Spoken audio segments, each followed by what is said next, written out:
Welcome, and thanks for joining us for the Rock Solid Apologia podcast, where we discuss Christian apologetics, worldviews, and so much more. We're so glad that you're listening with us today. Feel free to like, subscribe, and hit the notification bell to keep up with all the latest news over at RSA. Now, on to today's podcast episode.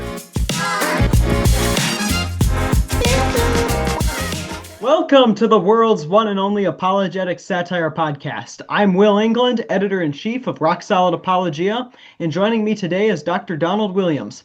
Donald T. Williams holds a BA in English from Taylor University and an MDiv from Trinity Evangelical Divinity School, and a PhD in medieval and Renaissance literature from the University of Georgia. He is the author of 15 books, most recently Answers from Aslan, The Enduring Apologetics of C.S. Lewis, an ordained minister in the Evangelical Free Church of America. With many years of pastoral experience, he has spent several summers in Africa and India training local pastors for church planting international. He is professor emeritus of Toccoa Falls College in the hills of northeastern Georgia.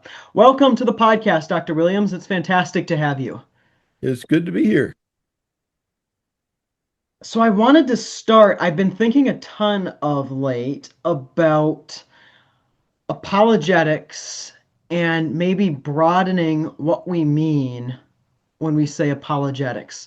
So you, if I remember correctly, J.R.R. Tolkien was hugely influential in your Christian walk. Why J.R.R. Tolkien and the Lord of the Rings and a story rather than, Kalam cosmological argument or just premise, conclusion kind of argumentation? Well, I got around to the arguments, but I didn't start there, and maybe it's a good thing. When I was in high school, I was going through a spiritual crisis because I was saved when I was 5 years old, walked the aisle of a little country Baptist church and accepted Jesus as my Savior. And by the time I'm about a sophomore, junior in high school, I'm starting to ask questions like, how do we know this is true? And it wasn't so much that the people in my church didn't have answers, it was their attitude toward the question. Like, if you were spiritual, you wouldn't be asking questions like that. You just need to read your Bible more and pray harder. And I probably did, but that wasn't really addressing the issue. And so, in the providence of God, the summer between my junior and senior year this was the summer of 1968, by the way. It was the height of the original Tolkien craze in America. And all my friends were reading The Lord of the Rings and wearing Frodo Lives buttons. And I thought, what in the world is this all about? And I was a little worried that maybe Frodo Lives was a parody of Jesus Lives and maybe was blasphemous. And so finally I said, I gotta know. So I went to the library, I checked out Lord of the Rings and read it. And the very next, I read it from volume 1 straight through to the end of volume 3, including appendices, because the story was just that good. And I remember thinking, if a Christian ever really came awake to the beauty of the world and the deep questions of life, this might be how he would write. And then I thought, no, that could never be. That's totally impossible. I had no idea that Tolkien was a believer. But there were things I was noticing that resonated with the biblical story. The importance of, victory is won not by the great and the mighty, although they have a role to play, but by the small and the weak. It's like not by might, not by power, but by my spirit, saith the Lord. And there seems to be that this world isn't operating by chance. There seems to be something going on behind the scenes. It's never exactly mentioned in The Lord of the Rings, but Gandalf can put it no plainer than by saying that Bilbo was meant to find the ring. And therefore, Frodo was meant to have it. And that may be an encouraging thought. And my first time through, I was like, what's encouraging about that? I think Frodo was probably asking the same question. But of course, if Bilbo was meant to find the ring, then there was somebody who meant him to do it, which means that Frodo isn't on his own. There's something larger at work. And so but it was just a great story, greatest story I'd ever read. And the very first thing I did when I got to the end of the last word of the appendices was start over on page one because I just couldn't stand for it to be over. Well, when I got back to school in the fall, I did what you do when you encounter a reader who moves you deeply. I read every word of his I could get my hands on. And back in 1968, that wasn't very much outside of The Hobbit and The Lord of the Rings. Silmarillion hadn't been published yet. But there was a little book called The Tolkien Reader, which contained some of his essays, included the essay on fairy stories, in which he develops his doctrine of subcreation. That why are human beings creative? Why do we write fairy stories? We create. Why do we create fantasies, worlds that are made up, that aren't just copies of the real world, that are more than that? Well, we create because we're made in the image of the Creator. Uh, Although now long estranged, man is not wholly lost nor wholly changed. Disgraced he may be, yet is not dethroned, and keeps the rags of lordship once he owned. Man, the refracted light through whom is splintered from a single white to many hues and endlessly combined in living shapes that move from mind to mind. What though every cranny of the earth we filled with elves and goblins, though we dared to build gods in their houses out of dark and light, and sowed the seed of dragons? 'Twas our right. Used or misused, that right has not decayed. We make still by the law in which we're made. And when I got to, this stuff is just so good. Tolkien couldn't write it in mere prose. He had to put it in a poem. When I got to that point, I just had to slam the book shut and go out for a walk to process what I'd just seen. Because here was a person whose entire philosophy of literature and of life was based on explicitly Christian doctrine. Creation, the image of God. We make because we're made in the image of the Creator. And then he goes on to talk about eucatastrophe and the happy ending, and how the best happy ending ever was the resurrection of Christ in the Gospels, which is true, actually happened in the real world. And he's basing everything on that. And I'm thinking, you can do that? I want to do that. And so, yeah, the guy's a Christian. He takes very specific Christian doctrine very seriously. He bases his whole philosophy of life and his whole pursuit of his profession as a literature professor. He bases it on that. And he does it publicly, forthrightly. Uh, and I didn't know there was such a thing as a Christian worldview. But Tolkien was showing me what it looked like to have one. I didn't know there was such a thing as Christian apologetics at that point, but Tolkien was showing me how to do it. Uh, I would learn those concepts from Francis Schaeffer a few months later. Christian worldview, Christian apologetics. I was off and running, realizing that, yeah, there are good answers to those questions, and began finding them out. And yeah, I said, I want to do that. And I've been trying to do it ever since. Let's talk more about Tolkien's idea of eucatastrophe and subcreation, because that was not on the plan, but that is so interesting. It's worth talking about more. What does Tolkien mean by subcreator? And then what does he mean by eucatastrophe? God is the creator, capital C. Because man is made in the image of God, man is also creative, but we are sub-creators. God creates the real world. We create new new forms of the real world, through science and technology, or we create stories. We just create all kinds of things. It's part of our essential nature, and it comes from being created in the image of God. But we're sub-creators. We're not the creator. God's the only one who can create out of nothing. And our creation is dependent on what he has already done.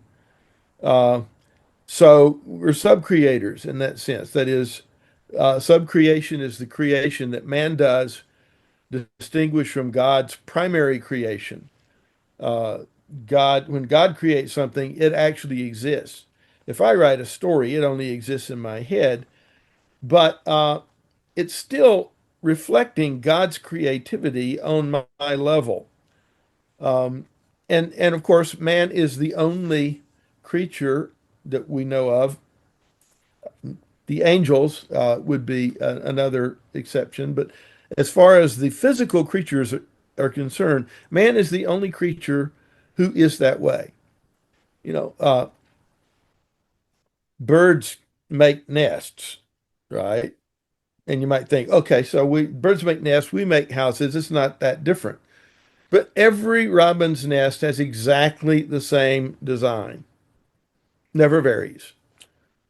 The only difference is what materials were available for them to make it out of. Whereas men make houses in every conceivable style. I mean, it's not just houses, tents, yurts, uh, condos, apartments, uh, hotels. I mean, they're all different. G.K. Chesterton, I think, really brings this out very clearly when he says that if an animal like a robin ever started creating like man does, if you saw robins making 100 different styles of nest, and you saw robins making little statues of famous other robins out of sticks and clay and sticking them up beside the nest, uh, you would realize the absolute miracle that distinguishes human beings from the rest of creation. Uh, some of the animals are very intelligent. A chimpanzee, for example, might arrange boxes in a pile that he can climb up on to reach a banana suspended from the ceiling. Or he might break a stick to make a sharp implement he can use to dig termites out of a nest. But you will never see the monkey arranging the boxes or the sticks into a symmetrical pattern just so he can sit back and contemplate it when he's not getting any termites or bananas out of it at all. And so Chesterton said, art is the signature of man. And Tolkien picks up on that and develops his doctrine of subcreation. That is, it's to emphasize the fact that man is uniquely creative amongst all the other species, and the reason for it is that we're made in the image of the Creator with a capital C. So God, primary creation, man, subcreation, and you call it subcreation so you realize its relationship, its dependence on the truth that we were created in the image of God, the Creator. Eucatastrophe. Um, the Greek prefix meaning good, like in euthanasia, uh, euphoria, euphonia, uh, plus catastrophe, a good catastrophe. That's the happy ending at the end of a fairy story. Fairy stories all have to start, once upon a time and end, and they lived happily ever after. Or it's not the form of a fairy story and it's not satisfying. So the happy ending that that seems like it's impossible and yet somehow it happens anyway in ways that make sense because they've been set up by the rest of the story so that it's not just a deus ex machina. So the eucatastrophe is a word for that kind of happy ending. And of course, the ultimate eucatastrophe is uh, the fact that Christ, it seems like his whole ministry has gone to pot, and he he was supposed to be the Messiah, and there he is getting executed, and the disciples are all hiding in abject fear. And then you get the resurrection, and it turns out that that apparent defeat was actually the victory with a capital V. And then probably the second greatest catastrophe ever is the end of the Lord of the Rings, where Frodo gets to the Chamber of Fire and it looks like he's failed. And yet, in the strangest way, and yet it makes totally and perfectly good sense that Gollum, Of all creatures. Gollum plus Providence, turns that defeat into victory, and the War of the Wings is won when all hope is lost.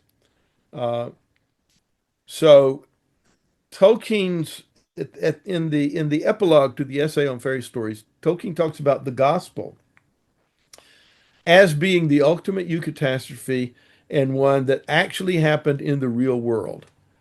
Uh, C.S. Lewis picked up on that idea and wrote his essay, Myth Become Fact, which ties into one of the questions I think you were wanting to ask. What did Lewis and Tolkien mean by true myth? A myth is a story that explains the world. Most of them aren't literally true, of course, but what if one of them actually happened?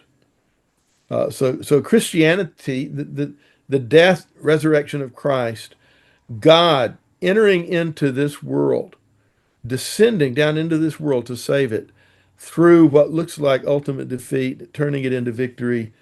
Uh, Tolkien said a that's a fairy story, a myth that actually happened in history and is the key to the meaning of everything.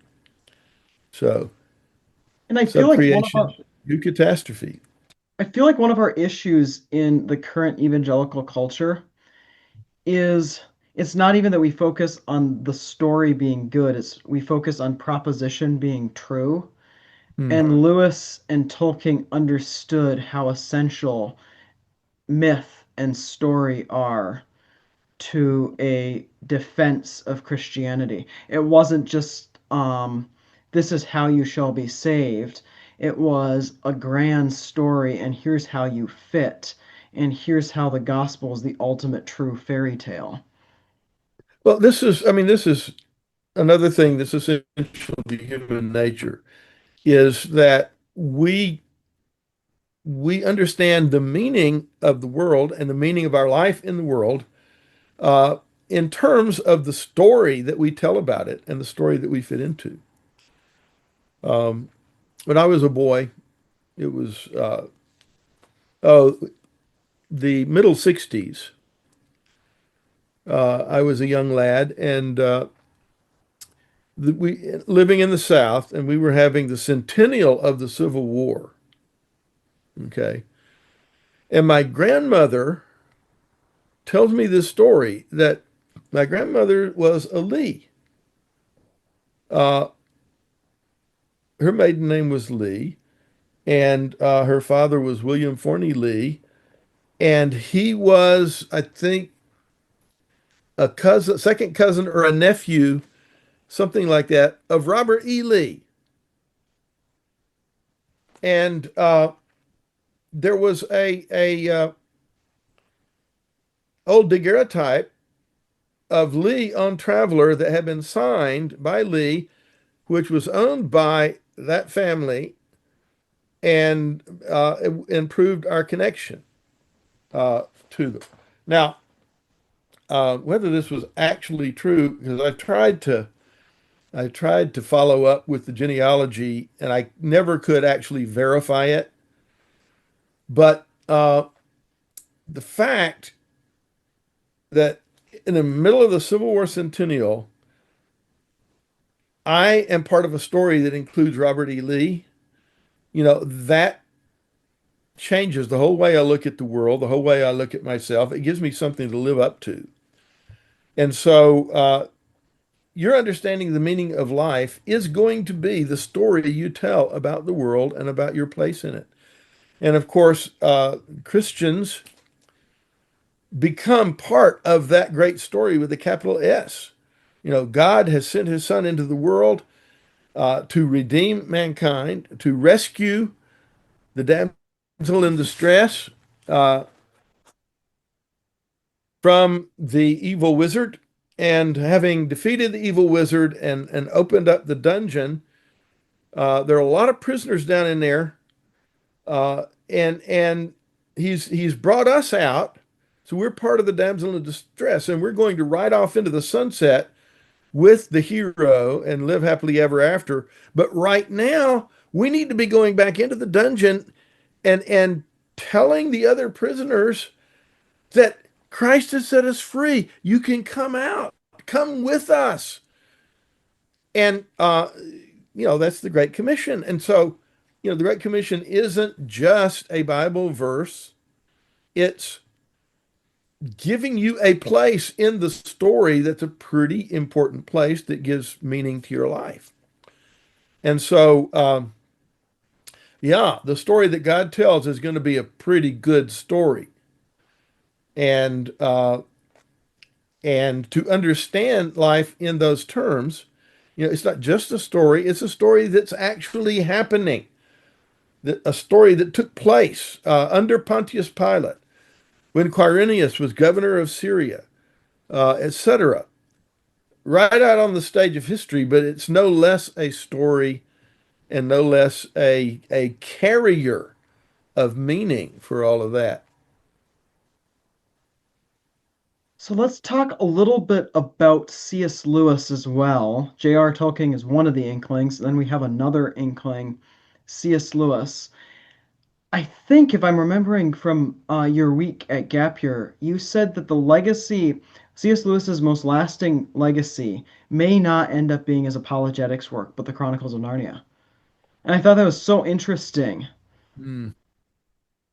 Well, I think his apologetics books have lasted 80 years, and I expect they will last quite a few more. But by their very nature, they will eventually be superseded because the issues change and the questions change, and the culture into which you're trying to give the answers changes, and apologetics has to adjust to that. The message doesn't change, but the questions change, and you have to answer the questions that are out there. So in my book on Lewis's apologetics, Answers from Eslan, I talk about the fact that it's been 80 years since he wrote, and the world is a very different place already.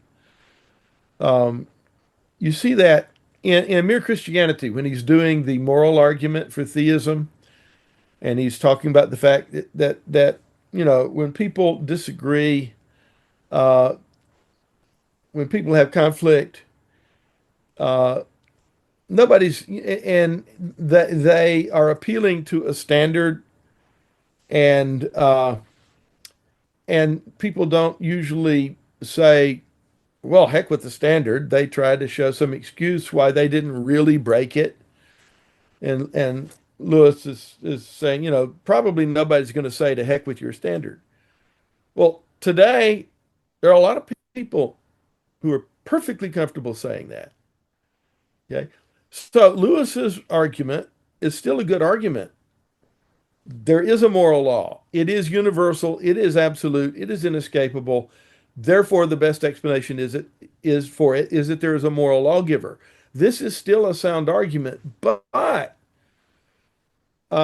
you probably are going to have to add another step or two for it to be effective with the audience that exists today, because they've taken another step away from our traditional understanding of morals, and they think they're relativists. They're not. And you can show this by breaking the moral law with them as a victim. And immediately they will not be saying, that was inconvenient. It'll be, that was just wrong. And you need to fix it. And so and you need to not get away with it. They tell themselves they're relativists because they think it lets them do what they want to do, but they're not really. And so you have to add an extra step to get to the same place Lewis was trying to get to. So we can still learn a lot from Lewis's arguments, but you can't just recycle them because it's a very different audience than the one he was writing for. So uh, one can imagine a day coming, and I think it's already started to come. You know, a generation ago, you could just hand somebody Mere Christianity. Somebody did that to Charles Colson in prison, and he got saved as a result. I think that's way less likely to happen today because now Lewis now needs us to step in the gap and provide those extra steps and explanations.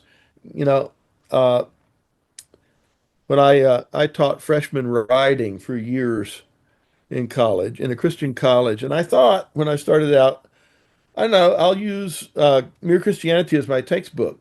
I'm supposed to teach these Christians to write, so I'll take the greatest Christian expository writer of the 20th century and use him as a role model. We'll read Mere Christianity. We'll be getting a good role model of how to write effectively. At the same time, we'll be getting fun stuff to talk about and discuss and write about. And I discovered that about 20% of the students loved it, and the other 80% couldn't deal with it because their minds were not linear enough. It's not that Lewis is unclear, but if you weren't paying attention to point A, you have no shot at getting point B. Their attention span, it was like it just frustrated them that they couldn't follow it. And I'm like, this was written for uneducated laymen in the 1940s in England, and those uneducated laymen could outthink today's average college student because their public schools have absolutely just destroyed our minds. So, yeah, Lewis's apologetics works are going to last and they're going to be valuable, but they'll be valuable to us apologists learning to do apologetics so that we can do our own apologetic in our own voice for our own generation, our own audience. Very different from the one he was writing for. Uh, so, in another 100, 200 years, will still people still be reading Mere Christianity? Maybe, maybe not. 200 years from now, I would be very surprised if people aren't still reading the Narnia books because they sneak past the watchful dragons in a different way. And so, as much of a fan of Lewis's apologetics as I am, yeah, I think the Narnia books are going to be his longest lasting legacy into the future. Let's talk more about sneaking past the watchful dragons, because story, fiction, humor, all of this can sneak past the watchful dragons in a way that perhaps arguments can't.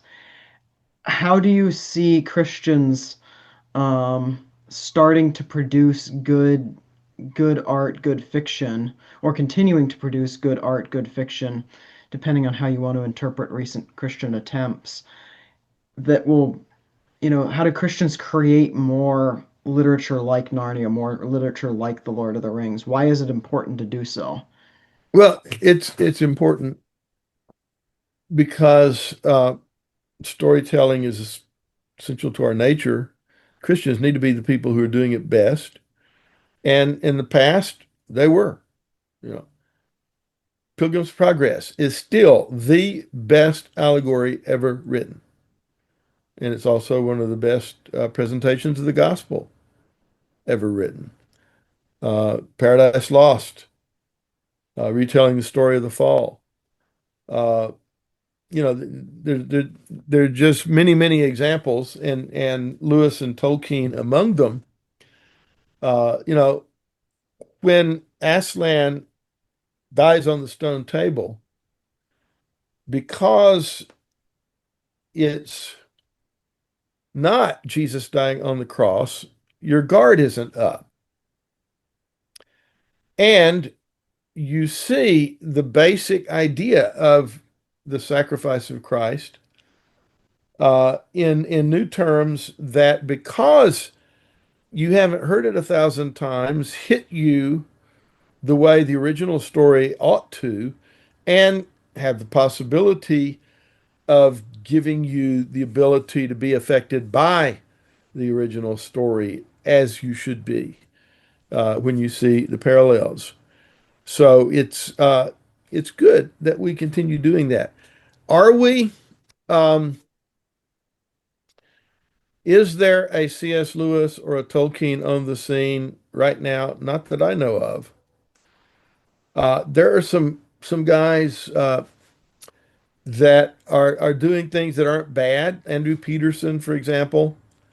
Uh, but most Christian fiction, you know, you go to a Christian fiction section in a Christian bookstore, and 90% of it is going to be romance novels that all have the same plot, where everybody gets saved in the last chapter, you know, and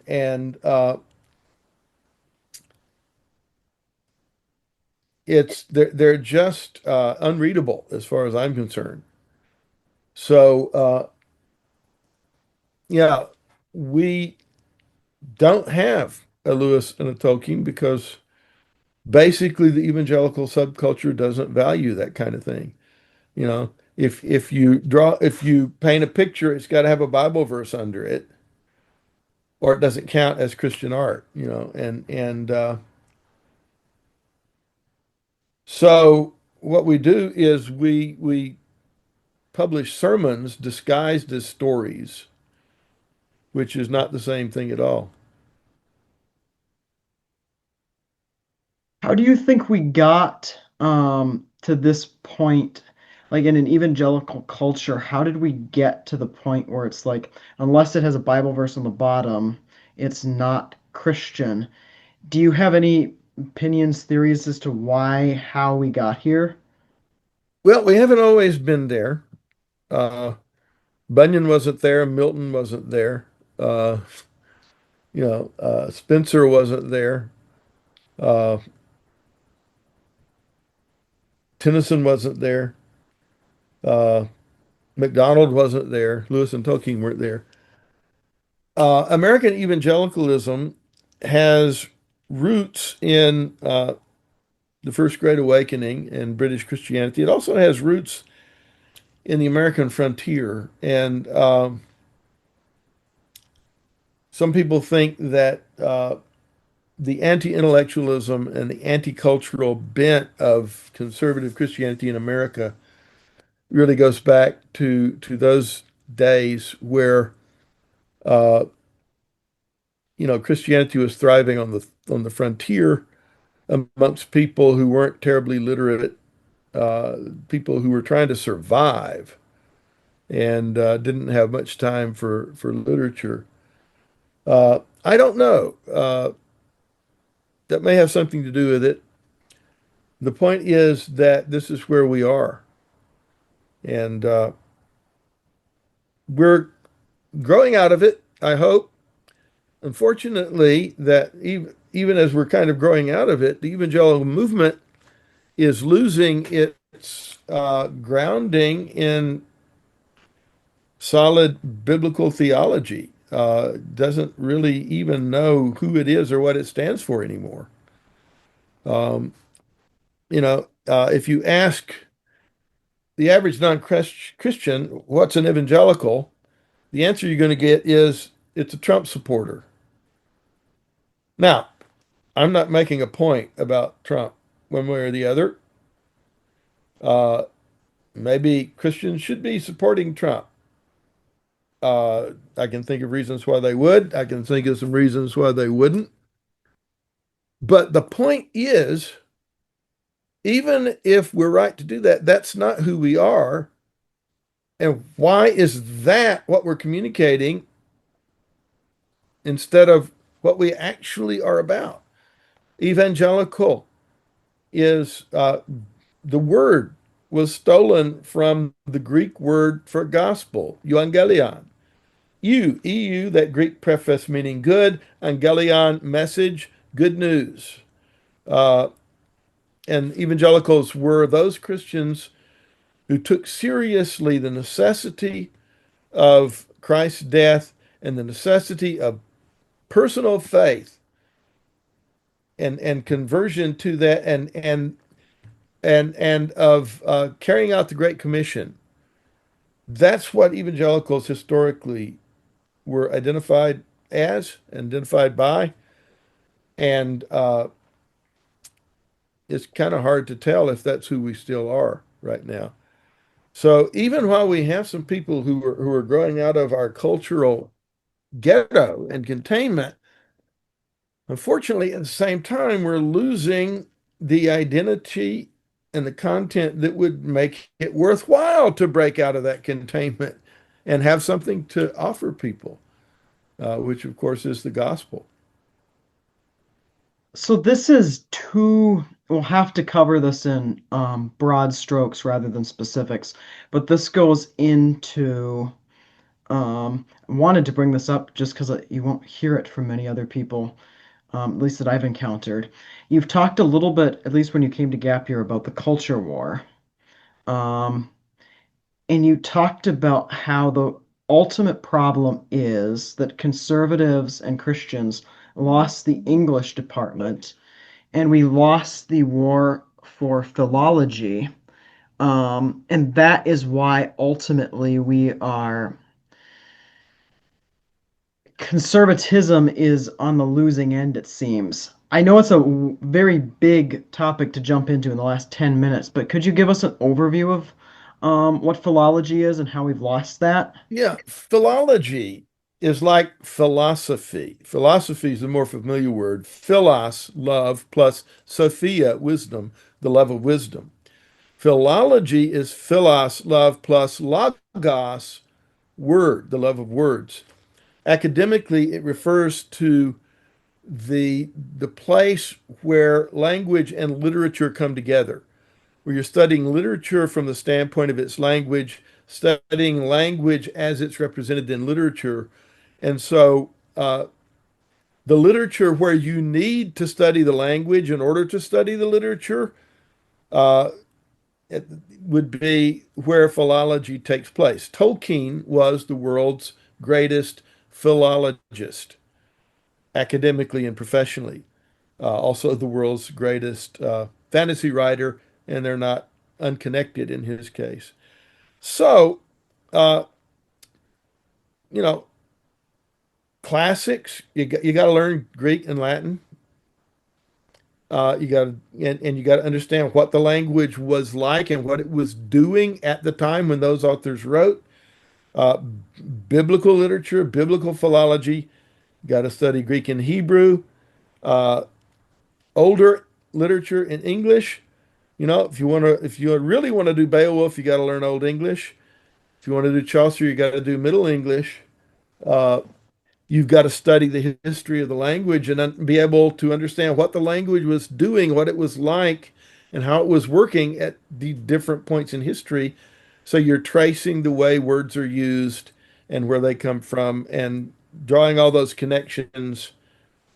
That's what philology is. And I suggested in the lecture that you're remembering that we made a critical error in that we didn't pay enough attention to what was happening there. That is, we thought the battle was being fought in the philosophy departments and in the Bible departments.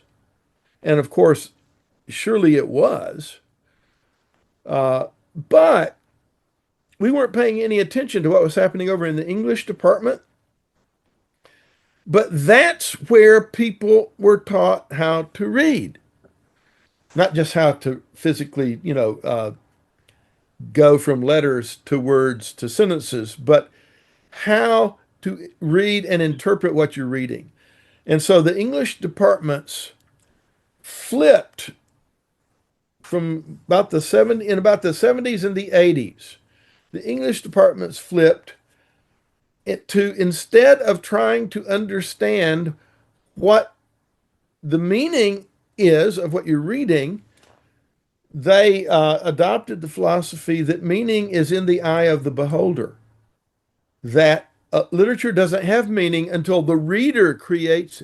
No, it's not the author creates meaning by writing the literature and the reader tries to discover what that was.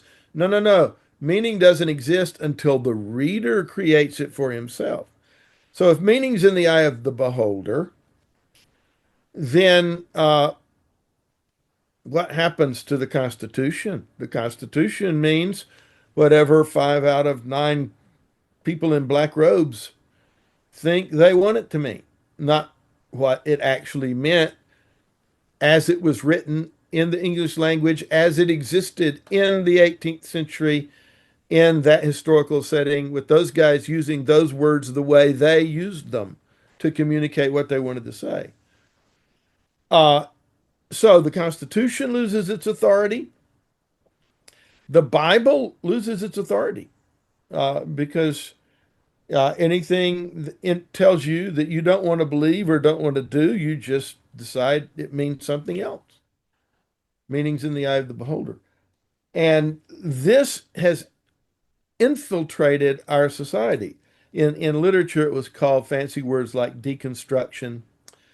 But it's basically the idea that interpretation is purely subjective.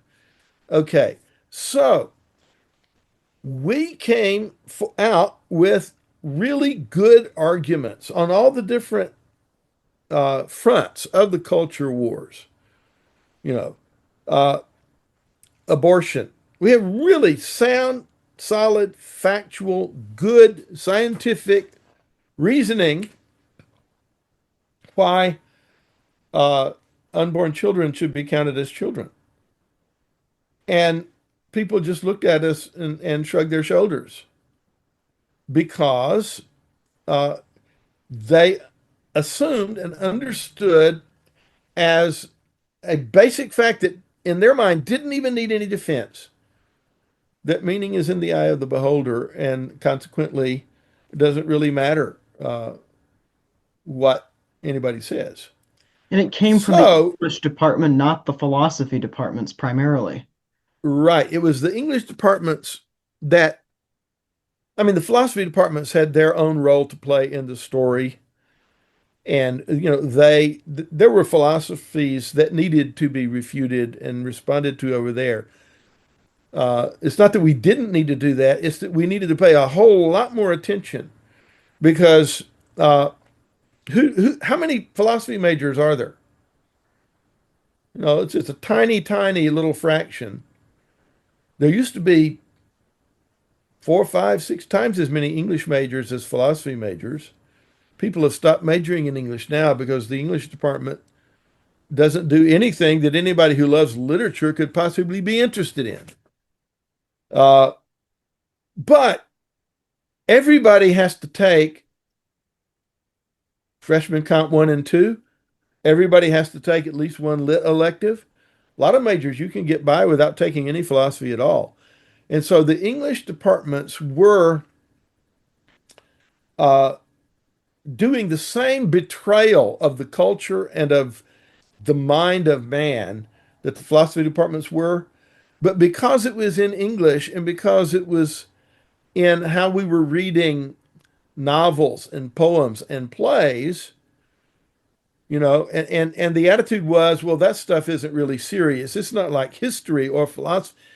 But when you take the approach to reading those things with you and you assume this is the way reading is done, this is the way it was modeled by the people who are supposed to be the greatest experts in reading in our society, you come out of there with that. And so it was much more devastating and influential as it came through the English departments than it was in philosophy or Bible.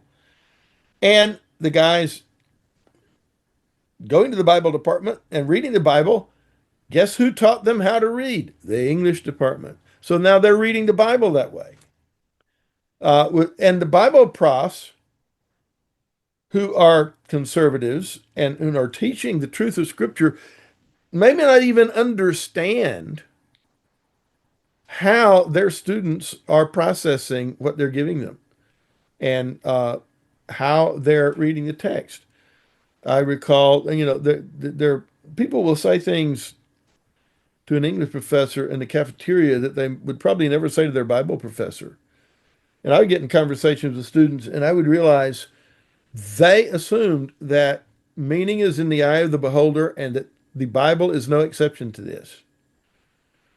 So you can't say this is absolutely wrong for everybody because, that's not the kind of thing that can be said anymore once we've adopted that approach to meaning and reading. So it is extremely important that we be producing people like Lewis and Tolkien and sending them into English departments to completely turn this around. Right now, they'd have a hard time getting hired and getting tenure because everything is controlled by the deconstructionists. But I think it's going to have to be alternative schools, uh, classical Christian schools on the high school level to start with, and alternative colleges. And people will realize if you love language, if you love literature, there's no reason to study it over there. If you want to have these texts opened up to you so that they're meaningful, you got to come do it with us. And that's the message that needs to be getting out. So, I came over the sea in the third age of Middle Earth. So I'm getting too old to be part of that wave of the new thing. That's going to have to be your job. Uh, but it's very important that we turn this around because you can't win a battle for theology or philosophy if you lose the battle for philology. Because how people read those texts that you're trying to base your philosophy and your theology on is absolutely going to determine uh, what you can do in those other disciplines.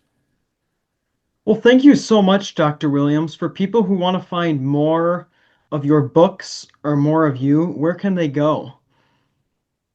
You can go to my website, www.donaldtwilliams.com, all one word, and it'll show you the books. You can click on them, and it'll take you straight to Amazon where you can order them.